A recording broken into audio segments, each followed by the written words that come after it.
أسف ولا الأحباب، السلام عليكم، بونجور، مرحبا بكم إلى هذه الحصة. يعطيكم الصحة مثلا. Merci beaucoup d'être avec nous pour cette émission. On continue l'événement, le drame qui a touché les Algériens hier, l'accident de bus qui a causé 18 morts et des dizaines de blessés. On revient à ce drame, à ce carnage, parce que ça a créé une colère et un émoi dans la société. On reviendra à ce drame parce que c'est un qui a des conséquences, il y aura des conséquences, et cette colère des Algériens aura sûrement des lendemains sur la gestion, soit le secteur de transport et de tous les secteurs, parce que beaucoup d'Algériens croient comme quoi ces drames, c'est la cause de la mauvaise gestion. Ce n'est pas que dans le secteur de transport, mais dans tous les secteurs, dans tous les domaines, diplomatiques, l'éducation, la santé, l'économie. On peut citer tous les domaines, il y aura toujours la même critique, la même peur, la même situation, une mauvaise gestion qui fait mal à l'Algérie, qui fait mal à l'image de l'Algérie devant la scène internationale, parce que maintenant ce drame, cette catastrophe, on l'a vu dans toutes les télévisions internationales, tous les médias internationaux en ont parlé d'un bus qui a fait 18 morts. Et ça commence à débattre sur la situation des routes en Algérie, la situation des bus en Algérie. C'est une catastrophe, comme je l'avais dit, sur l'image de l'Algérie. C'est maintenant de noir, c'est تقيض لي 18 قموتن يقروا هنا تاع واحد السن تاسيكسيون كم ماشي الحاجه. سي فري كو ادنيناها ربي العالمين يتقدران، ولكن سيتي ايفيتابل. لا الا اون فيزيون، لا الاراده، لا البريوريتي يصور دين نتصرف نتقوم كان إلا نسلو قد كريتيكين شحال يفردان تمثل تاكين الترونسبور وقدام ديال كان ستان اكزومبل شحال لي فيديو، شحال لي بوبليكاسيون، شحال وقد يقدرش نقول حريشه كاع شحال تيكلتي تهضرن ايت مثلا زاكسيدون كي سي با نورمال، ايت مثلا سي با نورمال لي بوس كاع يلحون سي دي بوس يتساوون على مورغ بصح انوادي سلن انوادي في كنازل اللي كريتيكا كاع بار بيان سور وين دي يهضرون هذا في مانيس الحبس الحراش وكيك جاني الجزائريين كاين ما تهضرد اتصور على الحبس الحراش ما تسكتوض السين خويا تاعنا تمثلت اتصفتي مانيك ديال الواد الحراش مكتوبه من التيتراكي تاكي تمثلت بوسكان سي نفهم يعني اش ملي حلاقي ادت المسؤوليات وسنه الحو ثمورتنا قيمتو كده.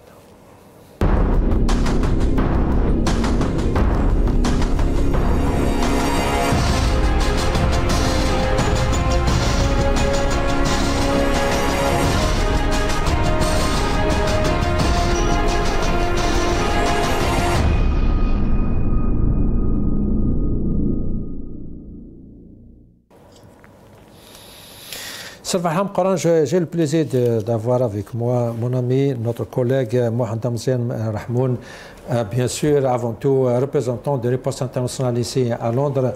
Monsieur Rahmoun, merci beaucoup d'être avec nous. الزول سليم تنميرت نعرضنك سي توجا بليزير هذه العيدك الزول فين في قاونيك الزول في قاعد تبعن militant politique à partir de Paris, Tar Sicile. Merci beaucoup d'avoir accepté notre invitation. الزول لك يا سليم، الزول كوفين بقانيك الحرمه، الزول كوين بقاين إزداريين تزداريين غادي تبع ديال ثما غادي دونيت يديم دوكا يخدم دينا تنمرتي مع دار ما نسقرتش تمثل تاكس حسانه تص بوزاد. On aura plaisir à Omar Mokhtar, militant politique à partir de Paris. D'abord, on va parler de cet émoi, cette colère. Comment est-ce que vous comprenez cette colère, monsieur je vais commencer avec toi, Rahmoun, cette colère de la population algérienne. C'est vrai que les accidents sont en Algérie pratiquement, c'est un événement quotidien, c'est des accidents quotidiens qui coûtent à des dizaines et des dizaines de vies de citoyens. Mais cette fois, on sent comme quoi il y a une colère, on sent comme quoi il y a une émoi. Comment expliquer cette réaction des Algériens devant ce drame d'hier? Premièrement, je tiens à présenter mes condoléances les plus sincères à toutes les familles. Et j'espère un bon établissement pour les blessés.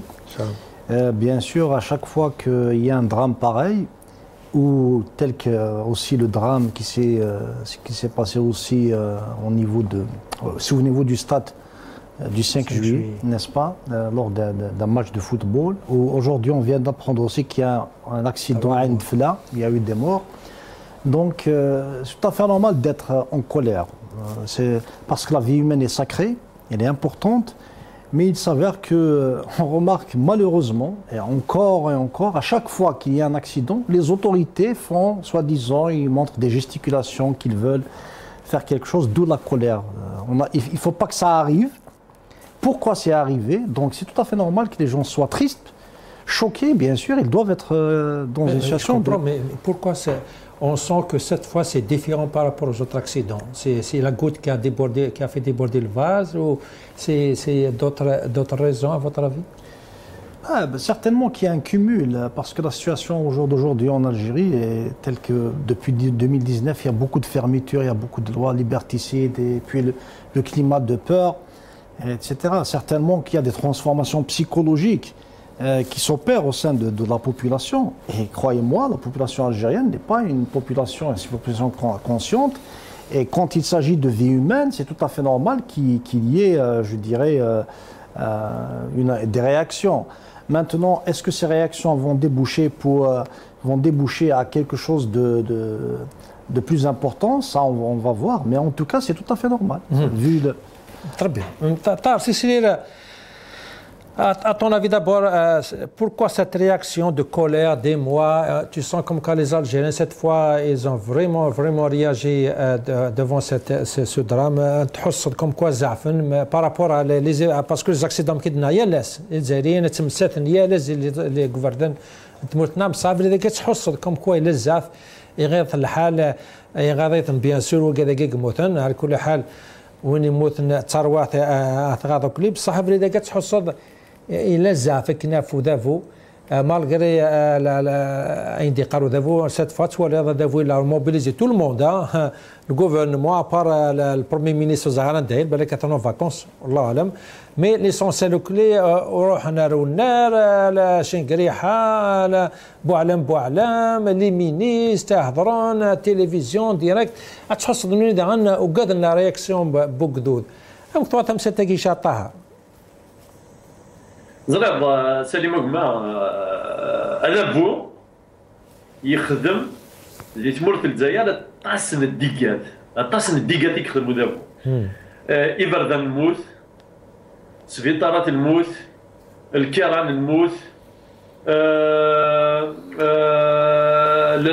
لي ستاد الموت دي تزوره الحاجه يقرح مليح ماشي حاجه مشطوح فكدينا باللي بيان سور نكونوا تستاهل تي فاميلين بويا خاطر ماشي دي حاجه سهل تروح جان في قريبه الزواج غادي يروح ان انفون تيمي ديبوي الباك غادي يروح غادي مثل العباد تدون مام رياليزينا لي زوبجيكتيف السن فرحانين سينما ويا السن ويتراجعوا باباس الكخام ويتراجعوا تيماس ويفغ يغيدو ويفغ تراجعوا تدو غيالا دونك ويروح على فاميلز ويبولا د الحاجه وتسهل لا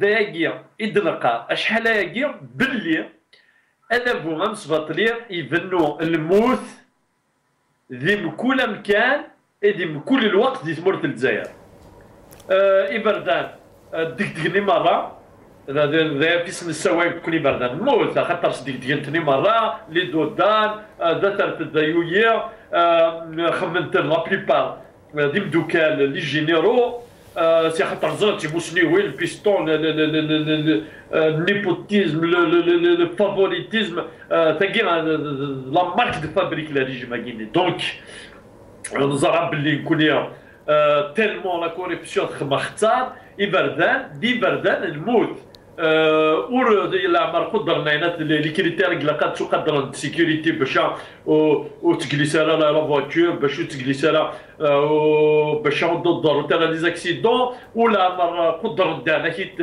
لي فيكولنا الكيران لا مره لا خمنا الكونترول تكنيكي يكس حاله خاطر حاجه لا كوريكت باسكو سي ان سيستيم السيستم سي صا ما نهضر بس عطاه سمح لي عطاه شي تهضر في الكونترول تكنيك سبحان الله وقيس المينيموم يا ما نولد ديجا دي فيديو دي فوتو لي بوس امبوسيبل ديماجيني الحون كفردان وليد مرتنا الحون نورمال لا بروميير كيستيون سي اوتوماتيكمون كيف كان لا بيرميسيون اسكو ساعدنا نوقي الكونترول تكنيك كي لو ريسبونسابل كومون كونترول تكنيك لا يسم لا نوي قبل يعني ماشي حاجه كواعرون باش بور تروفي ان تي بو لي ريسبونسابيلتي او موان دي تمثال تاعك دايفيد القرار سليم باسكو نوني فالا تقدر نقولوها في الكونديكتور يفوت الصباح يروح الجواغر وراويس يلحو الكبردان الموت لي بوس ينهار لي بوس الموت يزمر خاطر كون نزرب بلي انا كي تمام ما تعدل البيرمي لي زانجينيور نسن اما راه لي كورومبو اما راه مكرادون لي زانجينيور لا ريجيم دونك تاسيكلان ديكسن وخدمنا القيمه غير بيومان دايما بغينا دينا بلي نوثنيا وكل ما نضرو تواغيث تسيين تيدار لنا في الكونديكتور باسكو لو بابل باسكو داراو لو بابل لما كل اذا شو نزرع بلي ميغلا كني البوسنيا هذاك بوسيبل الاخرى حاشاكم الحراش اي سي تري كراف دابور اذا الاخرى الحراش لا ديكسبريس محتيه حاشاكم او يدير دي سلم خاطر يتمونا دونيتي مره اسيف الاخرى وتسجلنا داخل ليبي تريد خدمنا سنه سيستم بور نيتوايي باش نقبلوا هما نزديكيت نكون الاخرى داخل لابيل ستادير دابور وين سي كرون بروبليم غير باسكو لي جينيرو لا مار خمن الى سونتي بوبليك لا مار خمن كي تندروا امارات مولا الدنيا كي دو اسيوري بار لو ريجيم توتاليتير مي فاكي في القرن كون ما راه تحكون انا هضرنا غادي نهضر بوعلم نحكد في الناس على كل حال جنا طون ريان او في مارك انا لي كونسيي يروح دار فرنسا باش ينسكري ديال الماستر تقبينا راه مي سي لا بكره داخل لي سوبر مارشي كل سمانه سنتي داو داخل لي سوبر مارشي الشمال انا كركزنا داخل الحباس دونك نزرع باللي لعبه ذكيه سيقار ولكن قار يفضل ذاك قار سي با دراماتيك 18 لعبه سي با دراماتيك 18 كركاز نتيا وين علاش مشطوح انا تفاميين ماشي دراماتيك او بلوس انا دي 24 اللي قاعده خزره 24 افون لو دراما غينيا الا كتولي بلي 28 مور دي لي روت 585 blessés 28 morts 585 blessés الموت بارتو الاقتلاف بارتو الواقي لا ريجيم الاقتلاف الموت استرقل تموت ولا الشجاع تربي عطا ارقام كاين عليك تربي Monsieur Rahmoun, si on vient peut-être après l'événement, après le drame, l'événement clé ces dernières heures, c'est le communiqué de l'autorité nationale indépendante pour la régulation de l'audiovisuel. Elle a décidé la fermeture de 4 chaînes. Pour eux, s'il y a un problème de la couverture, d'abord on va écouter le communiqué à Douala-Ghori. نظن باللي باش يعني تحقيق سيفتح من اجل معرفه الاسباب الحقيقيه لهذا الحادث هذا، ونقول باللي باش يعني اكثر من 90% في الحوادث فهو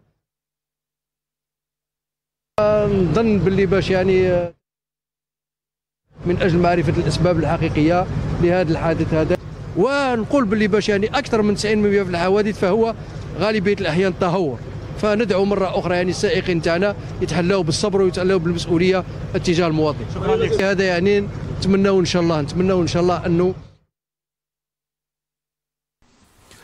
في بيان للسلطة الوطنية المستقلة لضبط السمعي البصري وبعد الاطلاع على التسجيلات والمواد المنشورة والتثبت من وقوع إخلالات مهنية فادحة تمثلت في استجواب جرحى داخل مرافق الاستعجالات والإنعاش وملاحقة أهالي الضحايا في لحظات الصدمة وبث صور وأصوات صادمة من دون تنبيه مسبق والسعي لتعظيم مؤشرات التفاعل على منصات التواصل الاجتماعي على حساب كرامة المواطن وخصوصيته واستنادا إلى أحكام القانون المتعلق بالنشاط السمعي البصري والمرسوم التنفيذي المحدد لأحكام دفتر الشروط المطبق على خدمة الاتصال السمعي البصري. قررت السلطة توقيف مؤسسات استغلال خدمة الاتصال السمعي البصري الآتية: قناة البلاد، قناة الوطنية، قناة الحياة، وقناة الشروق عن البث لمدة 48 ساعة متصلة ابتداء من الساعة 10:30 من مساء يوم أمس. التوقيف يشمل كلا من البث الفضائي والرقمي المباشر مع حظر تحميل أو إعادة نشر أي محتوى جديد على المنصات الرقمية خلال مدة التوقيف، والسحب الفوري لجميع المضامين المخالفة من المواقع والمنصات الاجتماعية والقنوات الرقمية التابعة. Sir Rahmoun, apparemment l'autorité n'était pas contente de la façon, la couverture de ces 4 chaînes. C'est pas d'abord, à ton avis, c'est quoi le problème? Malgré qu'on a vu, même il y a eu beaucoup de publications, on peut voir cette photo, où il y a l'UNTV, la télévision algérienne, qui a interrogé les malades. C'est pas que le Hayat ou Shorouk ou les 4 chaînes. D'abord, à ton avis, pourquoi on choisit quelques chaînes, on laisse la principale, qui est la chaîne publique? On a vu aussi des responsables, des grands responsables de la police et le gouvernement ils étaient sur le terrain, ils ont interrogé les malades. C'est quoi cette réaction? Comment expliquer cette réaction de cette autorité audiovisuelle? Moi, je pense qu'ils ne se sont pas attendus à ce qu'il y ait une réaction en chaîne, comme ça dans les médias sociaux, et pas uniquement en Algérie, même il y a des articles parus, etc. Donc, comme le régime est très fébrile, il est très critiqué, n'oublions pas ces derniers... Nous sommes en train d'assister, si vous voulez, à des problèmes diplomatiques, à des mandats d'arrêt internationaux, à des critiques qui fusent un peu partout. Et cet accident, malheureusement, c'est un autre drame qui s'ajoute aux différents drames, a été, si vous voulez, pour eux, il a été médiatisé d'une manière inattendue. Ce qui est, comme tu viens de le dire, c'est que le NTV était présente. Donc l'ANIRA, si elle devait faire une sanction administrative, elle devait aussi sanctionner le NTV. Et du moment qu'il y a un officiel des services de police, je pense, si je suis sûr... Il y a beaucoup de vidéos, bien sûr, ils étaient sur le terrain. Alors que ces derniers n'ont même pas fait, si vous voulez, une remarque pour qu'il n'y ait pas de diffusion de ces images. En même temps, même l'article de loi cité par, c'est-à-dire la loi, en application de la loi 23-20 relatif à l'audiovisuel et le décret exécutif 24-250 que j'ai téléchargé, vous allez trouver que même ces médias peuvent aller directement au tribunal administratif. J'espère qu'ils vont le faire. Parce que pourquoi ne pas citer le NTV? Et pourquoi sanctionner que ces chaînes? Et deuxièmement, quelle sensibilité ils ont touché? Parce qu'il faudrait que les Algériens doivent avoir des images. Et en même temps, s'il y a une critique à faire, parce que j'ai vu à un moment donné, ils sont partis interroger le chauffeur lui-même du bus qui a, donc le bus dramatique, si vous voulez, alors qu'il était en présence du conseiller du président. Pourquoi le conseiller du président n'a pas tout simplement demandé à ce que, non, on ne peut pas interroger? Encore, pourquoi le service hospitalier en charge tout simplement, pourquoi il n'a pas fait sortir tous ces gens pour laisser tranquille le chauffeur qui était dans un état, il était malade, il vient de sortir d'un accident, il est accidenté, donc pourquoi ils les ont laissés? Donc pratiquement il y a beaucoup de questions qui relèvent de l'éthique. Et j'espère, excuse-moi, juste terminer, que ces journaux en question, ces 4 journaux, auront le courage d'affronter l'ANIRA et d'aller au tribunal administratif. Tu as parlé de pourquoi les responsables de l'hôpital ou peut-être notre responsable, pourquoi n'ont pas arrêté ces médias si vraiment ils ont dépassé les limites. On a déjà des exemples pareils. Ici en Angleterre, il y avait un événement qui a fait un grand buzz. C'était le Premier ministre Cameron. Quand il était Premier ministre, il a rendu visite à dans un hôpital des malades. Je ne sais pas, c'était peut-être durant sa campagne ou peut-être pour passer le message par rapport au système sanitaire ici en Angleterre. On va écouter le responsable du département où il a été, comment il a intervenu, il l'a chassé, il lui a demandé de quitter les lieux parce qu'il n'avait pas le droit d'être ici, surtout parce que c'est un événement qu'il faut protéger. Mais pour regarder ce petit exemple de la réaction d'un vrai responsable et quand la loi est appliquée sans peur. On va voir. Hello. You had a please park in your place. Sorry, just a minute. Excuse me, I'm the senior Orthopedic Safety Department. Why is it that we're all told to walk around like this, and these people that I'm You come and talk to me. No. Why don't we? When you? I still mean it. No, I agree. No, because we're all taking our ties off. I think We'll come back. I'm not having it. Out. Sorry, Sorry, guys. I'm not having you go out. C'est ça la réaction d'un responsable qui n'a pas peur d'appliquer parce qu'il est responsable, hein, donc d'appliquer ses responsabilités et parce qu'il sait comme quoi la loi est dessus de tout le monde. Oui, oui, mais encore, regardez, le Premier ministre s'est complètement levé. Encore le médecin en chef, il ne lui a même pas parlé. Ça, c'est une attitude qu'il faut avoir. Est-ce que le médecin en chef... loin quand même. Bien sûr. Est-ce que le médecin en chef de l'hôpital qui a laissé interroger le pauvre chauffeur a fait quelque chose? Non. Est-ce qu'il y a une considération de la vie humaine? Non. C'est des années, on est en train de voir que les Algériens... Il n'y a pas encore... J'ai pris le classement de l'Algérie. Il est toujours dans depuis pratiquement depuis 2009, j'imagine. J'espère que je ne me trompe pas. En tout cas, c'est des résultats qui sont publiables par l'OMS, par exemple. Elle est toujours dans le top 30 des pays où il y a des accidents routiers meurtriers. Donc, quand on voit j'ai vu une vidéo que vous avez passée où il parle que tahawur, c'est-à-dire c'est la faute des conducteurs, etc. Ceci est une insulte. Combien d'années les routes algériennes, on a vécu en Algérie. Certaines routes, vous pouvez marcher à pied, vous pouvez avoir un accident tout simplement. Il y a aussi cet aspect. Le deuxième aspect, c'est la vétusté des bus, et même universitaires des fois. C'est-à-dire quand la dernière, disons, la disposition choisie par le président de la République étant d'interdire les bus de 30 ans comme réponse. Or, ceci, en plus, il donne un délai de 6 mois. Donc 6 mois, durant tout ce délai de 6 mois, il peut fonctionner. Deuxièmement, est-ce que uniquement les bus de 30 ans, quand vous avez des routes pas commodes réellement, dans certaines régions, elles ne sont pas commodes. Et puis vous allez remarquer que des fois que les bus sont bondés de population, de personnes. Et alors là, quand vous voyez les bus universitaires, ils sont bondés d'étudiants. Donc, est-ce que le contrôle technique leur permet? Combien d'années faut-il avec ce rythme pour qu'il fonctionne? Donc, la question comment gérer les bus... C'est des décisions, comment dire en arabe, irtijalia, c'est non réfléchi, c'est populisme. Voilà, calmez-vous, on va arrêter les bus de 30 ans. Malgré ce, peut-être on peut trouver un bus de 10 ans, il ne peut pas rouler. C'est ça ce que je veux dire. En fonction de son entretien, en fonction des routes, il y a beaucoup de paramètres techniques qui peuvent justifier l'utilisation d'un bus ou d'un véhicule. Il fallait appliquer la loi, c'est tout. Il fallait faire le contrôle technique comme il faut. D'autant plus qu'il a parlé des pays émergents. Donc il y a des normes internationales. Ces normes internationales doivent être appliquées en Algérie si c'est effectivement son désir, son vœu est d'être réellement un pays civilisé.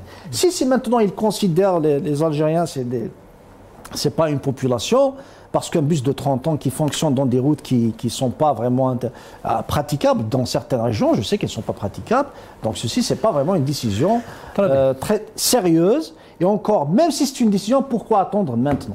Tahar, c'est le communiqué de la NIRA, qu'est-ce que vous en pensez? Pourquoi maintenant? Pourquoi cette façon? Pourquoi ces 4 chaînes? Parce que ça ne s'attendait pas, il y a beaucoup qui disent comme quoi la réaction de la population, la colère de la population, le pouvoir le sent comme une menace et qu'ils considèrent les médias, ils ont joué un rôle dans cette colère de la population. Vous savez, en fait, un régime qui fonctionne en fait comme le régime totalitaire d'Alger où le népotisme, la corruption, les passe-droits et toutes sortes en fait de magouilles sont en fait le plat ordinaire servi à tous les Algériens et tous les jours, on ne peut pas, ils ont peur tout simplement parce que c'est une mafia, parce que ils savent que les routes de la mort, ce qu'on appelle nous les routes de la mort, sont le produit de leurs amis, des entrepreneurs en fait qui ont des amis en général des généraux et surtout à Alger ou des environs d'Alger. Donc ces gens-là ont construit la mort partout.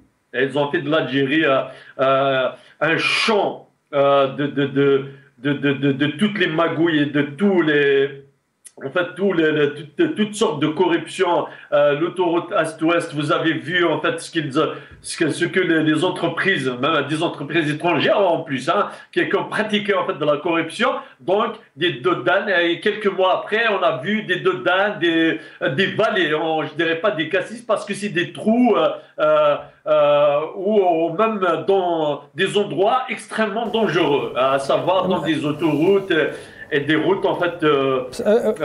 Ça c'est très clair. Attends, ça c'est très clair. Mais j'aimerais avoir votre avis sur ce communiqué. Pourquoi cet arrêt des 4 chaînes? Est-ce que vous pensez que parce que ces chaînes n'ont pas fait leur travail, ou c'est le contraire parce que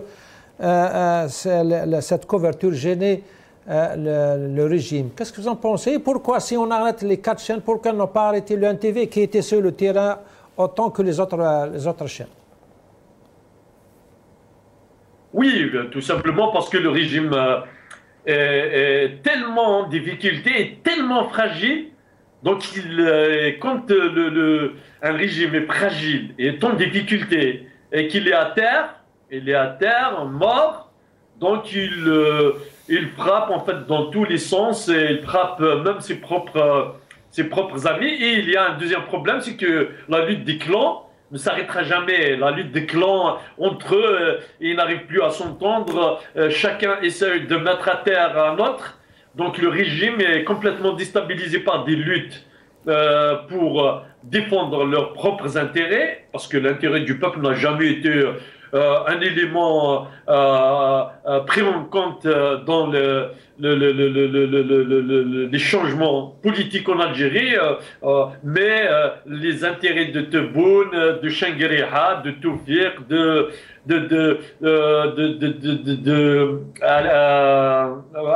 Boualem, qui, nous l'avons vu, il disait que c'est pas dramatique. C'est quand même incroyable d'entendre ce sinistre personnage dire que la mort de 18 Algériens dans une vallée pourrie, ben, je dis bien pourrie parce que très très sale, que cela n'est pas quelque chose de grave, que cela n'est pas quelque chose en fait qu'il faut dramatiser. Parce qu'ils ont l'habitude de tuer des Algériens. Je disais tout à l'heure, les 48 heures qui ont précédé ce grave événement, il y avait 28 morts et 585 blessés. Et ils ont l'habitude d'assassiner les Algériens, et c'est le cas dans les hôpitaux, parce qu'aujourd'hui, par manque de moyens, les gens meurent dans des hôpitaux, quelquefois en fait jeunes par des maladies comme le cancer, parce que les généraux ont apporté, donné des produits qui sont pourris. Donc la vie des Algériens est devenue un enfer, et subissent toutes les bêtises et toutes les corruptions et tout le népotisme et tous les passe-droits en fait imposés par ce régime totalitaire. Donc voilà pourquoi nous n'avons pas d'autre choix. Il faut lutter, Ce régime, s'il arrête une chaîne, s'il arrête, si chaîne est utilisée par le pouvoir pour faire la propagande, et à un certain moment, on va modifier le paysage parce que entre les généraux, ils n'arrivent plus à s'entendre pour des rééquilibrages internes, et entre eux, ils sont tous d'accord qu'ils ont un seul ennemi, c'est le peuple. Et d'ailleurs, ils se sont attaqués au conducteur parce que c'est un enfant de peuple. Et pourtant, les seuls qui ont montré le vrai visage des Algériens, le vrai visage de l'Algérie, le vrai visage du peuple algérien, c'est les personnes qui ont sauvé des dizaines de personnes en fait, et qui les ont sortis de bus vivants et qui ont même sorti des gens qui étaient malheureusement qui ont perdu la vie. Voilà le courage. Attends, si on revient un petit peu à la situation. C'est 10-0, c'est des zéros de la nation à qui on rend un grand hommage. C'est ça l'humanisme des Algériens et c'est ça le Hirak. C'est ça, le Hirak, c'est ça. Attends, j'aimerais bien avoir ton avis. J'aimerais bien avoir ton avis sur la vidéo qu'on venait de voir sur le Premier ministre anglais, parce que il faut le rappeler que M. Tebboune, président de la République, avait déclaré comme quoi l'Algérie est le berceau de la démocratie et que nous, tout le monde est jaloux de notre démocratie. On a vu ce qui s'est passé dans un hôpital ici en Angleterre. Quand même, on est très très loin hein, quand on voit un responsable qui exerce sa responsabilité devant un grand responsable qui est le Premier ministre. Et il sait comme quoi la loi va le protéger. Et il lui a demandé de quitter les lieux. C'est quoi ton sentiment quand on voit ça? Et chez nous, on dit qu'officiellement, on est les meilleurs, tout le monde est jaloux de notre démocratie. En fait, on ne peut pas comparer, parce que c'est l'incomparable. Hein, parce que dans un état de droit, pourquoi on lutte pour un état de droit? C'est parce que, tout simplement, dans un état de droit, président ou général ou quel que soit en fait son grade, il doit respecter la loi parce que la loi est au-dessous de tous les citoyens et de tous quel que soit en fait ton poste de responsabilité. Mais en Algérie, les lois se font dans des casernes et personne ne respecte la loi parce que même la Constitution n'est qu'un torchon qu'on agite quand ça les arrange, mais dans le fond, elle n'a jamais été respectée. Il faut le dire en Algérie, il n'y a pas de constitution, il n'y a rien, il n'y a pas de juge, il y a les juges qui emprisonnent des personnes. Par exemple, je donnerai l'exemple de Tofir qui était en prison, c'est les juges qui l'ont emprisonné. Et c'est eux qui lui ont lavé les mains. Mais de quelle justice on parle? En fait, ces gens-là, c'est des guignols qui obéissent à des instructions qui viennent de quelqu'un comme Chengriha, qui donne des instructions au téléphone, qui n'a aucun niveau, qui ne comprend même pas les articles de loi, ni rien. Il appelle, et voilà, il faut emprisonner telle personne, il faut trouver un moyen pour le mettre en prison et point barre. Donc, et en Algérie, on ne peut pas, franchement, c'est difficile, c'est même impossible de faire la comparaison. Et à la base, quelqu'un qui est malade, qui est à l'hôpital, on n'a pas le droit en fait de le déranger, et on le voit d'ailleurs avec les walis qui partent dans de voir en fait des entrepreneurs en devant les caméras, alors que la loi n'autorise pas ce genre de choses. Un wali n'est pas juge, mais ça montre et ça donne une idée sur le comportement des responsables en Algérie. Ils sont là pour, en même temps, des juges et partis, et c'est eux qui font la loi, c'est eux qui décident, et c'est eux qui écrasent, et c'est eux qui humilient en fait le peuple. Le plus important pour eux, c'est de montrer qu'ils ont le pouvoir, ils peuvent écraser le peuple, et personne ne peut bouger devant eux. Monsieur Rahmoun, si on revient parce que j'aimerais bien voir ta réaction sur les déclarations de Bengrina, des chefs de parti en Algérie. Il avait dit dans un communiqué comme quoi peut-être il y a une petite responsabilité qui incombe sur les médias qui n'ont pas averti, qui n'ont pas alerté les responsables, les institutions, les responsables en Algérie par rapport à cette crise du transport, à la qualité des bus. D'abord, j'aimerais bien voir cette vidéo pour voir, puisqu'on parle de ceux qui ont sonné la sonnette d'alarme, qui ont déjà critiqué, même de chez eux, même dans leur parlement, il y avait beaucoup de critiques sur ce sujet. On va écouter cette vidéo. طرقات مهترئة وقطع غيار السيارات غير موجودة واستيراد السيارات، يعني حكومة 3 سنين دفتر شروط ما قدرناش نديروه. في ظل تدهور وتخلف القطاع النقل العمومي. ثم غير ممنوع موان 3 ممنوع موان 5 ممنوع تجيبوا لي بيس من شنو تجيبوهم؟ الحظيره راهي مهترئه. ندخلها على الاقل اون فوا بار سيمان، خطره في السمانه ندخلها. ما كاش لا بياس هذه اللي خلات الكريشه. ما كانش ولا بلا راح وادو خلاص، ما كاش ترونسبور يحبس. دخلها من داك 2 فوا من داك 3 فوا من داك شهر ما تخدمش اون بوان. شوف الميكانيسي اللي يحكمك يضربك للراس حاله لا يرثى لها طابو ما كاش كيفاش تخدمهم وما كاش. حافلات النقل بلا رقابه ولا حساب، نرجو تدخلكم الصارم. Ce n'est pas des avertissements de chez eux, hein. C'est des députés. Hein. Un député, on sait bien la qualité d'un député en Algérie, sans parler des critiques des gens, des militants sur les réseaux sociaux. Mbad Ben Grenelle dit non, c'est les médias qui n'ont pas fait leur boulot. Malheureusement, quand tu dis ça sur ta page, peut-être tu es accusé de terrorisme, peut-être tu n'aimes pas l'Algérie, peut-être tu fais partie d'un complot. Et ceux qui ont dit Marane Shradi, par exemple, sur le transport, mais Marane Shradi, tu vas te retrouver à la prison. C'est ça le dilemme en Algérie, c'est Rahman. Oui, c'est profond. Premièrement, Ben Grina, il nous a habitués à dire beaucoup de choses ridicules. Au point qu'on se demande est-ce que lui-même, il n'est pas ridicule. Comme on dit, le ridicule ne tue pas, donc il se permet de dire n'importe quoi. N'oublions pas qu'il a suggéré aux Algériens même d'être des khabarji, etc. Tellement lui, il est habitué à être un khabarji. Donc quand on prend ce qu'il dit, je ne pense pas que c'est une personne qui est vraiment sérieuse pour qu'on puisse en prendre en considération. Mais il y a quelque chose qui me tient à cœur, j'aimerais rebondir. C'est le fait d'avoir des Algériens qui démontrent une empathie. Il y a eu même des agents qui ont sauté, qui se sont jetés pour essayer Comme l'avait dit Tahar, oui. Oui. C'est ça le vrai héros. L'idée, c'est-à-dire que quand on voit tout ça, c'est-à-dire, parce qu'à un moment donné, vous savez, on se disait en Algérie que la mort était banale, n'est-ce pas? Surtout les années 90, on entendait à chaque fois des morts. Et là, on est en train de voir un peuple qui est choqué par la mort.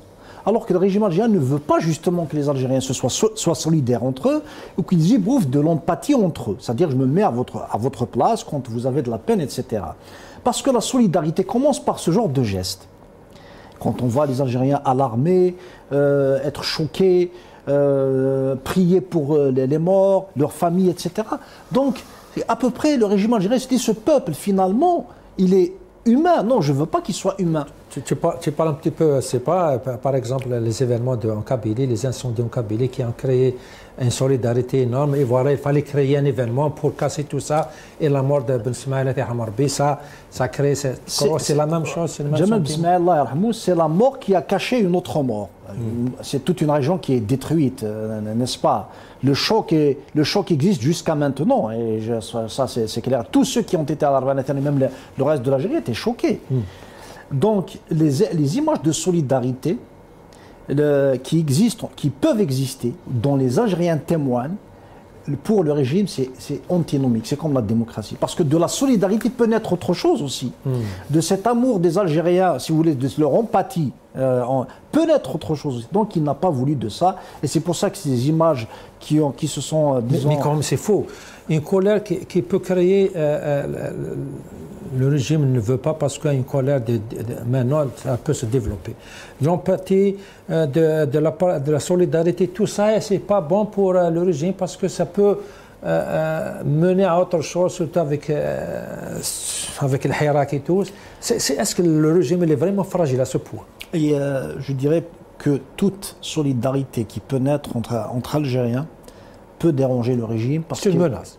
Bien sûr, ce genre de régime, pas que ce régime, tout ce genre de régime, ce qu'on appelle les autocraties, si vous voulez, en général. Les dictatures. Les dictatures à plus forte dose. C'est tout à fait normal que la solidarité qui peut exister entre vous et moi, entre moi et quelqu'un d'autre, ou des groupes, etc., peut être pour eux une menace. Voilà. Et surtout si cette solidarité peut avoir un sens politique. Maintenant, revenons à cette réalité algérienne. Parce que quand j'ai parlé des statistiques de l'OMS, par exemple, ou des récentes statistiques qui montrent que l'Algérie, qui sont toujours dans le top 30 des pays, mais pratiquement tous les pays qui sont dans le top 30 sont des pays africains. Donc, quelque part... le classement de quoi, déjà? Des pays qui, dans les, si vous voulez, qui sont les classés... Un grand nombre d'accidents.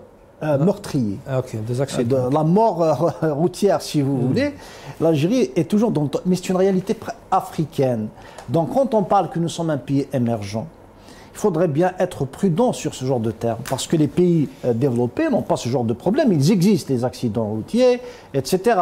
Mais comparativement, nous sommes toujours dans le classement des pays africains, et ceci ne peut être lié qu'à ce qu'on appelle à une réalité, qui est la réalité politique. Donc, je ne dis pas qu'il n'y a pas des erreurs humaines, je ne dis pas qu'il n'y a pas des chauffards, on ne dit pas qu'il n'y a pas effectivement des personnes qui sont pas responsables. Il y a toujours. Mais si nous avons eu un régime qui tient en considération que la sécurité routière est importante, qui donne de l'importance à la vie humaine, je ne pense pas que nous serons aussi dans cette situation. Et revenons justement à cette sanction qui est un tout petit peu incroyable. Première question, parce que quand on prend l'article de loi évoqué, donc, excusez-moi, c'est le décret exécutif 24-250. On parle effectivement de la sensibilité, surtout des enfants. Okay. Mais ce genre de vidéo, si vous voulez, au contraire, ça démontre une empathie. Pour les enfants, c'est aux parents tout simplement de leur interdire de regarder des images qui peuvent les choquer. Mais pour les adultes, au contraire, ça a créé un effet positif. Ça montre que les Algériens sont conscients et ceci dérange le régime. C'est quoi les images dont tu parles? J'ai pas vu, moi j'ai vu des interviews, ils ont parlé avec des gens sur le lit des hôpitaux, ils ont parlé avec les familles des victimes, bien sûr, ils étaient en colère, mais plutôt ils étaient tristes, ils pleuraient, mais c'est tout. C'est tout. C'est à la limite de... Oui, du respectable. J'ai dit que si ces images pouvaient choquer les enfants, les parents pouvaient tout simplement leur dire ne regardez pas. Mais pour les adultes, ils voulaient être informés. Ils voulaient être informés de ce qui s'est passé. Et même ici, en marchant, il y avait un Algérien comme moi qui m'a interpellé. Est-ce que tu as entendu le choc qui s'est passé, le carnage des 18 mois? Donc ça a choqué tout le monde, que ce soit en Algérie, que ce soit en dehors de l'Algérie. Et bien sûr, quand vous êtes loin de votre pays, vous sentez la chose avec plus d'intensité. Donc moi je pense que c'est ça qui a dérangé un tout petit peu le régime. Il ne veut pas qu'il y ait donc de l'empathie. Il voudrait tout simplement que tout qui tourne autour... Et encore, tu as raison de citer ça. Même si ces Algériens avaient critiqué les routes, ou tout simplement fait des vidéos sur les routes, des zones industrielles. J'ai vu des zones industrielles, elles sont des zones de richesse. Vous ne pouvez pas marcher, impossible de marcher à pied. Quelque part, ils peuvent avoir peur d'être tout simplement traités comme étant des troubles faits. Ils veulent toucher l'ordre public. Ils sont en train de manipuler. Peut-être même on va leur coller un article 87 bis, etc. Donc il y a beaucoup de contradictions qui fait que même l'Algérien, maintenant, ils veulent quelque part mettre l'Algérien dans une sphère où il ne sait pas quoi faire. Il perd confiance. Mais il est perdu. Pardon? Dans une sphère comme s'il est perdu, il ne sait pas. C'est quoi? Qu'est-ce qu'il faut faire, qu'il ne faut pas faire? Le titre est bien choisi. Il va parler ou pas? Est-ce qu'il va dire? Est-ce qu'il va dénoncer? Comment qu'il va dénoncer? Il va se retrouver à la présidence. Oui, déjà des images de personnes qui ont pris, lorsque les feux, je me souviens, des feux, quand des personnes prenaient des photos comme ça, eh ben, ils étaient inquiétés. Donc il faudrait bien savoir qu'est-ce que veut ce régime. Absolument. Tar, c'est un commentaire sur ça, déjà sur ce point. Bengrina, il dénonce le rôle des médias qui n'ont pas joué le rôle. Hein. Il fallait avertir, il fallait tirer son d'alarme bien avant, malgré que toi, par exemple, beaucoup de militants ont tiré son d'alarme sur cette mauvaise gestion. On a vu des publications, mais malheureusement, quand tu dis Marani Charadi, tu es automatiquement terroriste, automatiquement tu vises la sécurité nationale. Maintenant, pourquoi on ne fait pas ça? Pourquoi on n'a pas dit ça avant? C'est ça la contradiction, c'est Tahar. Qu'est-ce qu'on doit faire? On doit critiquer, on doit tirer son d'alarme ou on doit se taire pour ne pas se retrouver dans une prison al-Harrach? Nous, on l'a toujours dit, hein, on a dit qu'ils avaient l'habitude de fabriquer des monstres un peu partout hein, pour faire peur aux Algériens, mais le vrai monstre. Et c'est eux en fait le danger, c'est eux puisque dans le fond, c'est eux qui gèrent les affaires de l'Algérie. Et on l'a toujours dit, hein, parce qu'ils essaient tout le temps de dire que c'est la faute du peuple. C'est la faute du peuple. Et dès que quelque chose bouge, parce que eux, ils ont glissé dans le totalitarisme, il faut le dire, hein, parce que les gens aujourd'hui ne parlent pas de ça, mais c'est la réalité en Algérie. Hein, quand on contrôle tout. On contrôle tout. On contrôle les images, les médias, les réseaux sociaux, les hôpitaux, les écoles, les universités. Partout, ils ont mis des militaires pour contrôler même les entreprises. Donc, et le tout contrôle, ça s'appelle le totalitarisme. Et quand on installe le totalitarisme, donc, et comme le régime est fragile, et comme Chengueleha n'a pas les compétences, ni je ne sais pas comment on lui a donné le grade de général, mais quelqu'un qui a un niveau bas, très très bas, comme Chengueleha, niveau 4e année, primaire, à la base, ne pourra pas dépasser le grade de sergent. Donc, ça renseigne un peu plus sur les méthodes utilisées, le favoritisme et toutes les méthodes utilisées en Algérie pour briguer des postes de responsabilité. Voilà pourquoi nous, on l'a dit, ils essayeront par tous les moyens de dire que c'est la faute de ça, de la faute de ça, mais dans le fond, ils essayent de plus en plus en fait de nous éloigner de la réalité. Et la réalité, c'est à nous, les militants, de le dire, parce que des centaines de militants sont emprisonnés, parce qu'ils ont dénoncé ce genre de choses. Ils ont dénoncé les injustices, ils ont dénoncé le bricolage, ils ont dénoncé la propagande à 2 balles qui ne sert pratiquement à rien, parce que la réalité finit toujours par rattraper les menteurs. Ils ont dénoncé les mensonges parce que de Bol passer son temps à dire qu'on a les meilleures routes. En fait, apparemment, on est classé 2e en Afrique. Je ne sais pas comment il a fait en fait, il a vu ça, mais quand on parle avec des conducteurs, quand on parle avec des citoyens qui ont des voitures, on se rend compte que les routes, c'est des routes de la mort. En fait, quand les Algériens conduisent dans la rue, en fait, ils se rendent compte que c'est très très difficile parce que le système mis en place avec des ingénieurs en fait qui valident les permis de conduire, qui sont tous des la plupart des corrompus qui ont organisé la corruption partout, avec 3 questions, je sais pas, 5 questions je crois, 5 questions. Par hasard, en fait, ils prennent des questions, je ne sais que sur quels critères ils se basent pour poser 5 questions et donner un permis à base de. Donc, et ça, en fait, est lié, n'est pas lié aux citoyens lambda ou au peuple, il est lié à la gestion catastrophique de régime totalitaire qui a échoué en fait dans tous les domaines, et notamment la gestion en fait de ce domaine-là en fait de parc automobile, de la pièce importée par des généraux corrompus qui n'est jamais contrôlé. Donc voilà pourquoi le seul moyen, je le dis, je le répète, c'est la lutte, et il faut se débarrasser de ces gens-là parce que ils ont fini par jeter, je le dis bien, jeter des Algériens dans la vallée sale de l'Harrach, et les Algériens sont morts en fait dans cette vallée. Sans l'intervention des dignes enfants de l'Algérie, des héros à qui on rend un grand hommage. Ces Algériens, en fait, je pense qu'on ne sauvera pas une personne. Hein. Donc voilà pourquoi. Très bien, Tahar. Très bien, on va passer, on doit aller pour une petite pause et on va continuer pour une deuxième partie pour essayer de comprendre encore mieux la situation en Algérie. C'est avec nous.